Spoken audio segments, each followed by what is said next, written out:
We spent $13,600 per couple on 3 weeks in Italy, including our flights, accommodations, transportation, tours, and food. What surprised me wasn't just how much we spent. It was where the money actually went, and which of the things that felt expensive while I was planning turned out to be completely worth it.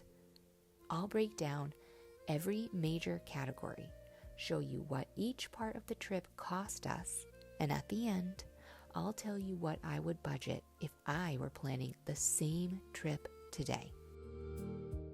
Private drivers and upgraded transportation completely changed the trip, and they accounted for only a small fraction of what we spent. We traveled from March 23rd through April 13th, 2025, spending 3 weeks in Rome, Sorrento, Florence, Cinque Terre, and Venice.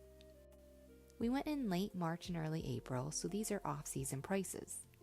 We had lighter crowds and generally lower accommodation costs than you would expect in peak summer, although a few seasonal things weren't fully open yet. We also traveled with another couple and split several 2-bedroom vacation rentals, which made a significant difference to our accommodation costs. We weren't trying to do Italy as cheaply as possible, but we also weren't staying in 5-star hotels or booking private everything. We wanted comfortable places in good locations, and we were willing to spend more when we thought it would genuinely make the trip better. Our total came to about $13,600 per couple.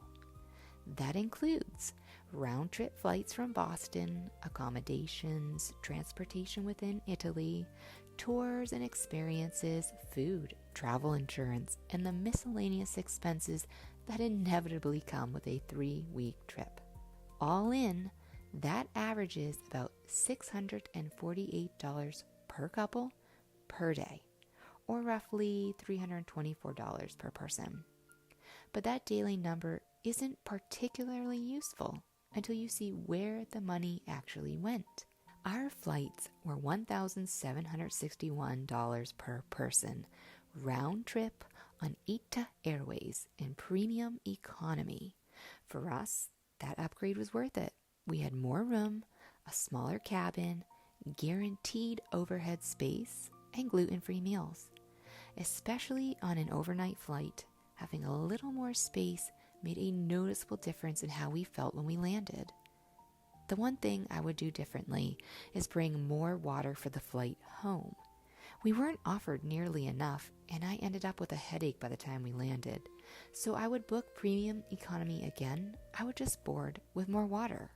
Accommodations were actually our largest expense at $3,969 per couple for 21 paid nights. One of those nights was intentional. We paid for the night before we arrived in Rome so that when our overnight flight landed early in the morning, our room was already waiting for us. For much of the trip, we shared 2-bedroom vacation rentals with the other couple traveling with us. That gave us more space, kitchens or laundry in several locations, and some incredible locations, without paying for 2 separate hotel rooms. In Sorrento, we could sit on our balcony with a glass of wine and look across toward Mount Vesuvius. In Venice, gondolas went right past our windows. Those are the kinds of things I remember far more than whether the property had traditional luxury hotel amenities. This is probably where sharing the trip with another couple saved us the most without making the trip feel like we were compromising. The category I underestimated the most while planning was transportation. Altogether, transportation within Italy cost us $1,134 per couple. Of that, $425 was trains. Whenever business class was available and the price difference made sense, that's what we booked.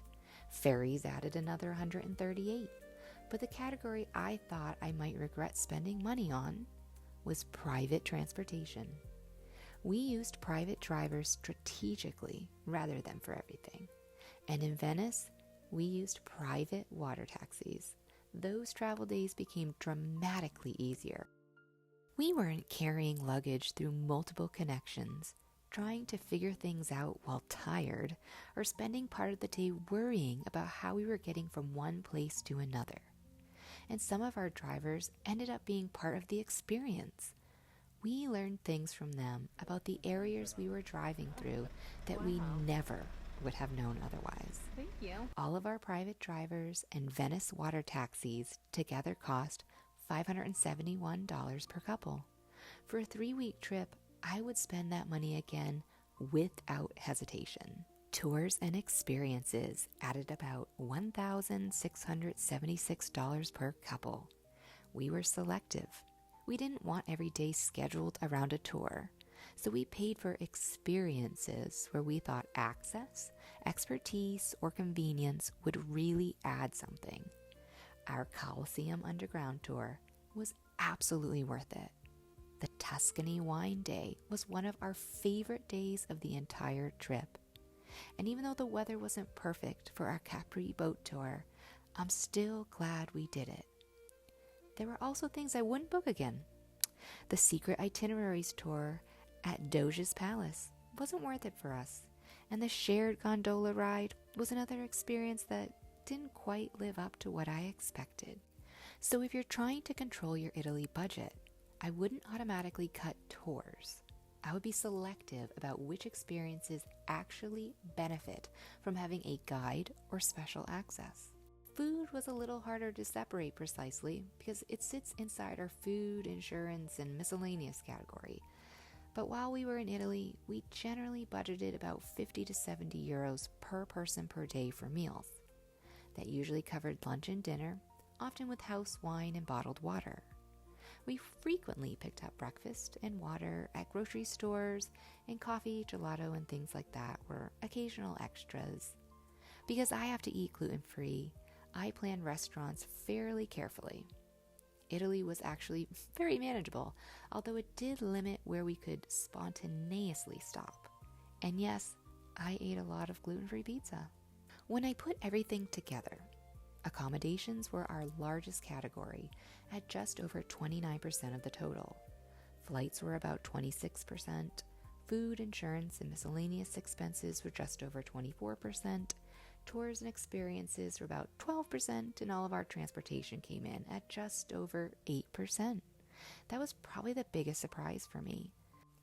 The private drivers and water taxis felt expensive when I was booking them, but transportation wasn't what was driving the overall cost of this trip. If I were trying to recreate this trip on the same general budget, there are a few places I would save and a few places I would still spend more. I would still pay for premium economy on the overnight flight. I would still use private drivers for the transfers where they removed a lot of friction. And I would absolutely take the water taxi in Venice again. Where we saved was mostly on the everyday things. Sharing vacation rentals with another couple made a huge difference. We bought breakfast and water at grocery stores, walked extensively, and didn't feel like we needed to pay for a tour every day. We weren't trying to spend as little as possible. We were trying to spend more on the things that genuinely improved the trip and less on the things that didn't matter as much to us. These were our actual costs from March and April of 2025. If I were planning the same trip today, 3 weeks, the same general route, premium economy flights, centrally located accommodations, several paid experiences in the private transportation we valued, I would start with a budget closer to $15,000 per couple. That doesn't mean you need $15,000 to spend 3 weeks in Italy.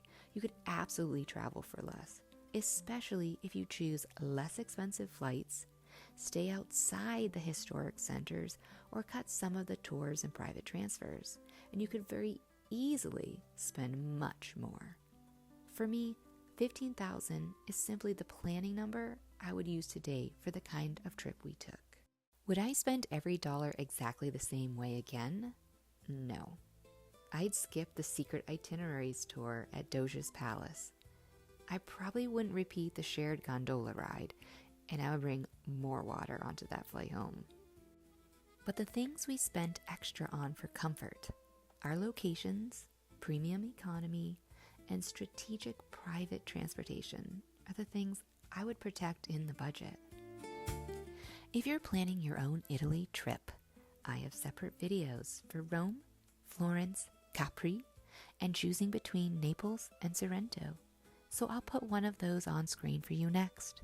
And if you want all of these numbers in one place, including our city-by-city costs and where we stayed, I've linked the full budget breakdown on my website below.